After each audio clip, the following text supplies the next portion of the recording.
Big challenge with TMP, though, is how to get information out of SWIFT about exactly what it's going to do and when. The transaction management platform, to give it its proper name, is absolutely SWIFT's core strategy to take the SWIFT proposition up a level from merely managing messages up to managing and orchestrating payment transactions on behalf of the entire community. That is a really lofty ambition, and the transaction management platform will one day be in position to take it on. But it isn't yet. Already, as at the time of this conversation, we know that the transaction management platform will be rolled out in incremental stages. Initially, it will be passive. It will capture the details of ISO 20022 native payments and messages specifically referencing the payment process, and it will ignore any payment transaction that surfaces as an MT, for example. API or through some other options, but how is SWIFT optimizing these newer technologies? So we actually do play a role in assessing emerging technologies. We're working with the global financial community to harness these for innovative solutions that can solve industry challenges, operate at scale in payments, and transform the services that our community offers its customers. The platform really that we're developing is actually a great example of this. So we're combining new and current technologies with a change in the approach for end-to-end processing of financial transactions, all to further improve the end customer experience. Our enhanced platform will orchestrate interactions between financial institutions and other participants to minimize friction, optimize speed, and provide end-to-end transparency and predictability from one account to another anywhere in the world. This move has the potential to power instant and frictionless transactions between at least 4 billion accounts serviced by financial institutions across the SWIFT network. The next generation digital platform will use APIs and cloud technology to provide a set of common processing services that banks have historically invested in individually, saving the industry time and money. New and extensive data capabilities will enable the pre-validation of essential data, fraud detection, data analytics, transaction tracking, and exception case management. The planned platform capabilities build upon SWIFT's successful Global Payment Initiative, or GPI, which enabled end-to-end tracking on international payments. Well, it's so funny because I remember, I think it was in November of 2019, there was a filing that you guys have made that was picked up by, and it was the first mention of using the Stellar blockchain. And I was like, this is exactly the way that you want open technology to work. You guys looked at this, made your decisions about what you were going to do. No one had to force you. Like, no one went out and said, hey, we're going to pay you lots of money to do this. You guys figured it out.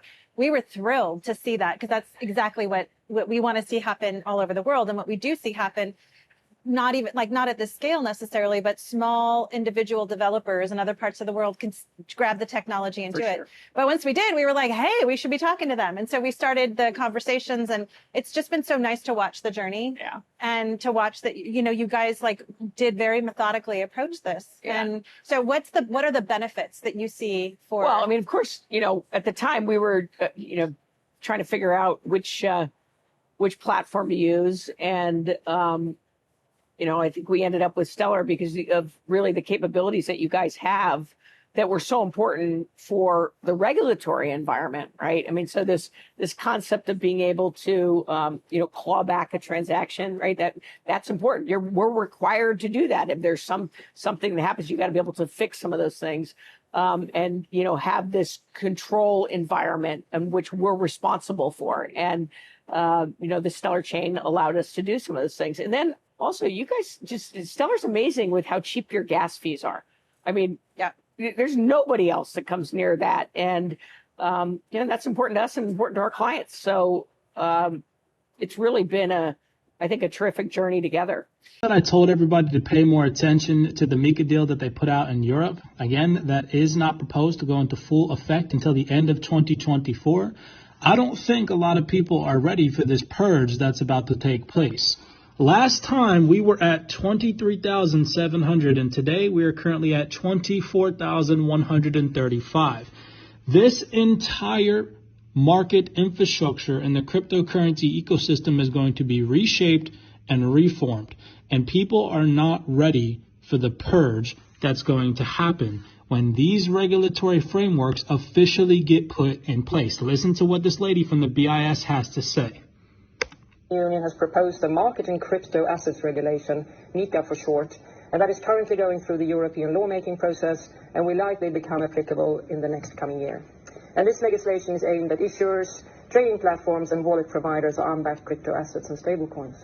Now, the declared goal of MiCA is to ensure consumer protection by crypto asset service providers, to set rules for liability of these providers, and to cover market abuse such as insider trading and market manipulation, thereby, and I quote Bruno Le Maire, putting an end to the crypto Wild West. Boom, putting an end to the crypto Wild West. Now think about this for just a second. The last bull run was due to massive quantitative easing. And think about where they all started to sell during the bear market, at the top of the bear market, when Russia first invaded Ukraine. Look at the dates, they correlate. And now what are we seeing? A massive influx of cryptocurrencies coming to the market again. We were just at 23,700 the other day. Now we're seeing all these meme coins. Pump and dump. They are profit-driven organizations that are dumping on you. Get ready for the purge. I keep telling people I am keeping capital reserves on the side for when these regulatory frameworks get put in place and there is a massive, massive dump in the market in the future, in my personal opinion. Now, that's not to say that a bull run couldn't come in between. Understand market cycles, but pay attention to details. She said in a year from now, again, towards the end of 2024, more regulatory clarity is going to change this whole entire infrastructure. Pay attention to detail. Many blessings to you all.